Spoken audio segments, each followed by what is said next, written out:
প্রিয় দর্শক সবাইকে শুভেচ্ছা জানিয়ে শুরু করছি এনটিভির নিয়মিত সাপ্তাহিক আয়োজন অন্যরকম গল্প। এই পর্বে আপনাদের সাথে আছি আমি মালিহা হোসাইন। ফেনীর খড়বাকৃতির মানুষের এক পরিবারে দুই ভাই ও এক বোন, তিনজন শারীরিক বাধা অতিক্রম করে অর্জন করেছেন স্নাতক ডিগ্রি। কোথাও কাজের সুযোগ না পেয়ে বর্তমানে কন্টেন্ট ক্রিয়েটর হিসেবে কাজ করে পরিবারে এনেছে অর্থনৈতিক মুক্তি।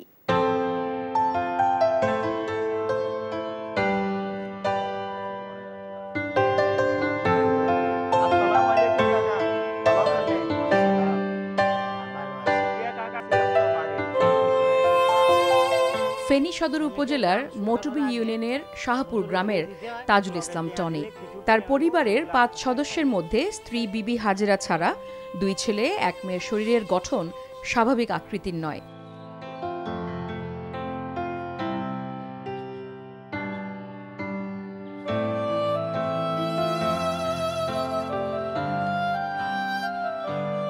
টনির সন্তানেরা স্নাতক পাশের পর চাকুরি না পেয়ে 2023 সাল থেকে সামাজিক যোগাযোগ মাধ্যমে কন্টেন্ট তৈরি শুরু করেন। আসতে শুরু করে সফলতা। আইফোন ছাড়া তুই চলতে পারবি না। আমার আইফোন লই দিবেন, না হলে আমি ঘরে থাকবো না। বন্ধু বান্ধব ছাড়ি দাও। আব্বু যাও যাইলে গো বুঝবো বাপের হোটেলের কি দাম। ফেডেজন ভোট করে উঠবো তো ভোট করে চলে যাবে। তারা এই পর্যায়ে আছে ইনশাআল্লাহ, তাদের মাধ্যমে তারা চলতেছে, খাইতেছে, চলতেছে। তারা এই পর্যায়ে ভিক্ষা করিও খাইতে পারত, অসহায় কই দেশের কাছে সাহায্য চাইতে পারত। এখন পর্যন্ত সাহায্য চাই না। এদেরকে দেখলে সাহায্য করবে না এরকম লোক আমি মনে করি না, নাই। কারণ কিছু না কিছু দেবে, কারণ তার কোনো কর্ম করে খাওয়ার কিছু নেই, কিন্তু এরা কারো কাছে হাত পাতে নেই। ওরা নিজেরাই কর্মমুখী, ওরা নিজেরাই কন্টেন্ট করতেছে, কন্টেন্ট করে টাকা উপার্জন করে চলার চেষ্টা করতেছে, কারো কাছে চাচ্ছে না কোনো কিছু। এইটাই আমি সাধুবাদ জানাই ওদেরকে, ওরা এগিয়ে যাক। আসলে আমরা এই লাইনে যখন আসি, আমাদের এই যে আমাদের পরিবারের আমার বাবা মা অনেক সাপোর্টে দিয়েছে। আমরা ভাইরা সব সময় চেষ্টা করি আমরা ভালো ভালো কন্টেন্ট আমাদের এই দর্শকের উদ্দেশ্যে তুলে ধরার। তো এই পর্যায়ে আমরা অনেক কষ্ট করেছি, অনেক বাধা বিপত্তি করেছি, কিন্তু এমন একটা পর্যায়ে আমাদের যখন ভিডিওগুলো ভালো ভিউ হচ্ছে না, তখন আমরা একটু চেষ্টা করলাম যে আমাদের আশেপাশে বা আমাদের ফেনী জেলার এই যে বড় বড় এই কন্টেন্ট ক্রিয়েটর এদের সাথে একটু প্রমোট করি, এদের সাথে একটু আমরা ভিডিও করি। তো আসলে ওনারা আমাদেরকে তেমন সময় দেয় নাই, ওনারা ব্যস্ততা দেখিয়েছে।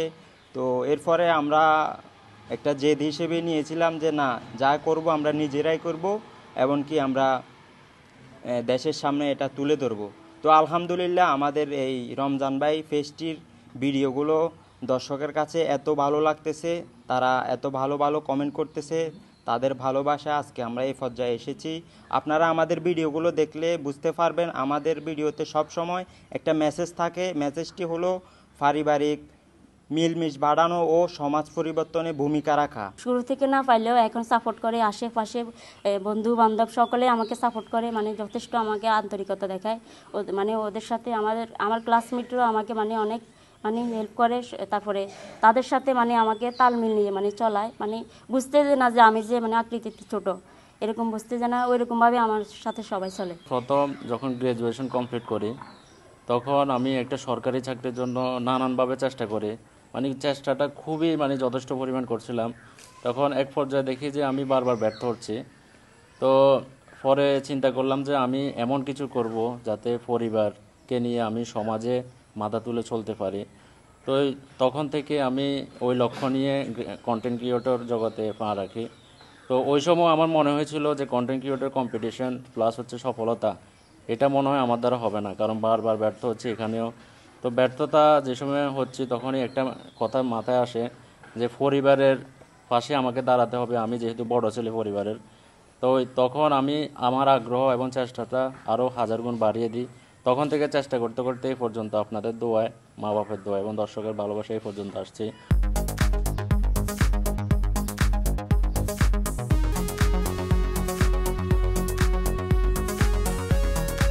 সরকারি বরাদ্দ থেকে আর্থিক সহায়তা সহ বিভিন্ন ধরনের সুযোগ সুবিধা দেওয়ার কথা জানান জেলা প্রশাসক।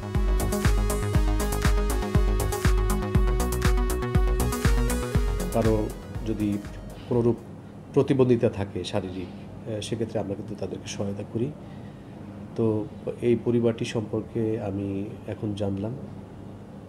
আমরা চেষ্টা করব যে পরিবারটির পাশে থাকার, এবং আমরা আশা করছি যে আমরা তাদেরকে কোনো না কোনো একটি সাহায্যের আওতায় আমরা আনতে পারবো। আমি জানছি যে এই প্রতিবন্ধী কিছু না, যদি শিক্ষায় শিক্ষিত হয় তাহলে একটা সরকারি দপ্তরে একটা কর্ম পাইব। এখন ঠিকই ওটারে এই অ্যাকাউন্টেন্ট সাইডে পড়াইছি, মাস্টার্স পাস করছে, যে দপ্তরে যোগাযোগ করে বা অ্যাপ্লাই করে সবাই আশাদে হবে, কারণ শেষ পর্যন্ত নিরাশ হয়ে যায়। আমার সন্তানদেরকে এই সুশিক্ষায় শিক্ষিত করে 10-এর মতো করে মাথা উঁচু করে চলার ব্যবস্থা করছি, এবং কি এরা যে এই কন্টেন্ট বানায় এর পিছে আমিও যতটুকু পারি সময় দিই, সহযোগিতা করি। তা আশা করি এরা যেভাবে অগ্রসর হচ্ছে আমি দোয়া করি একদিন সফলতা হবে।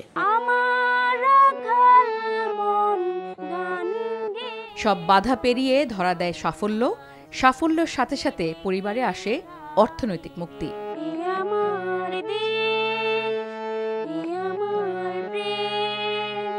পুকুরে গোসল করা তেমন হয় না, তাই ভাবলাম আজকে আমরা ছেলেরা বাবাকে নিয়ে পুকুরে গোসল করব এবং আপনাদেরকে সাঁতার কেটে দেখাবো।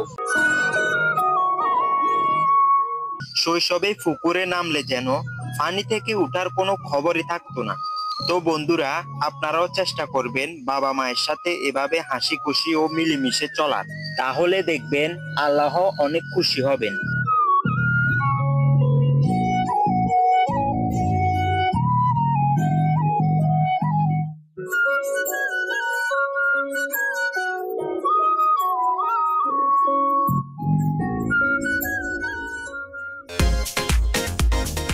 ভৈরবে চালু হয়েছে কৃষাণের স্কুল, যেখানে ক্লাস হয় সপ্তাহে মাত্র একদিন। পাঠ গ্রহণ করা হয় খোলা আঙিনায় মেঝেতে বসে। এখানকার শিক্ষার্থীরা সবাই 25 থেকে শুরু করে 60 থেকে 70 বছরের।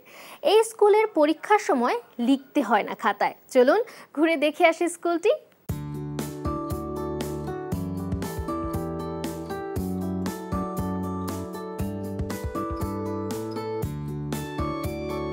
শত ব্যস্ততার মাঝেও বেলা 11টা বাজতেই হাতের কাজ ফেলে কৃষাণীরা ছুটে যাচ্ছে নির্দিষ্ট একটি বাড়ির দিকে।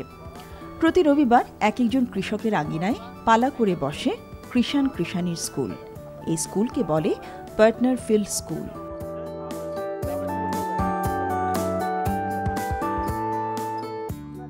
সেই স্কুলে 25 জন কৃষাণী হাতে কলমে কৃষি বিষয়ক শিক্ষা গ্রহণ করে। আধুনিক কৃষির বিভিন্ন বিষয়ে এক এক সপ্তাহে পাঠদান করা হয়। পাঠদান করেন সংশ্লিষ্ট উপসহকারী কৃষি কর্মকর্তা, উপজেলা সহকারী কৃষি কর্মকর্তা ও উপজেলা কৃষি সম্প্রসারণ কর্মকর্তা। 2 থেকে 3 ঘণ্টা ব্যাপী এই পাঠদান শেষে নেওয়া হয় পরীক্ষা। আগে তো একসময় আমরা বাপ-দাদারা যেভাবে কৃষি করতাম আমরা এভাবে করে আসছি। এখন সারার মাধ্যমে আমরা নতুন নতুন প্রযুক্তির সাথে আমরা জড়িত হইতেছি, অনেক কিছু জানতেছি, আমরা অনেক কিছু শিখাইতেছে, হাতে কলমে শিখাইতেছে। এই স্কুলের মাধ্যমে আমরা অনেক কিছু জানতাম পারছি, কিভাবে বিভিন্ন ফসল, ধান, শাক সবজি, অন্যান্য যে ফসল টসল আছে এই প্রত্যেক ফসল কিভাবে উৎপাদন করতে হইব, আধুনিক প্রক্রিয়ার মাধ্যমে, আধুনিক জাতিয়ার মাধ্যমে কিভাবে উৎপাদন করতে হইব, এইগুলো আমরা জানতাম পারছি। আমরা প্রতি রবিবারে এখানে আসি স্কুলে, কৃষি স্কুল আর কি, বলে পার্টনার ফিল্ড স্কুল। আমরা এখানে অনেক শেখার জন্য আসি, কিভাবে আমরা উন্নত ফসল করব, আমরা বীজ কিভাবে রোপণ করব, আমরা জ্বালা কিভাবে তৈরি করবে হয়, কি তৈরি করতে হবে ক্ষেতের মধ্যে, এটা আমরা অনেক কিছু জানতে পারছি।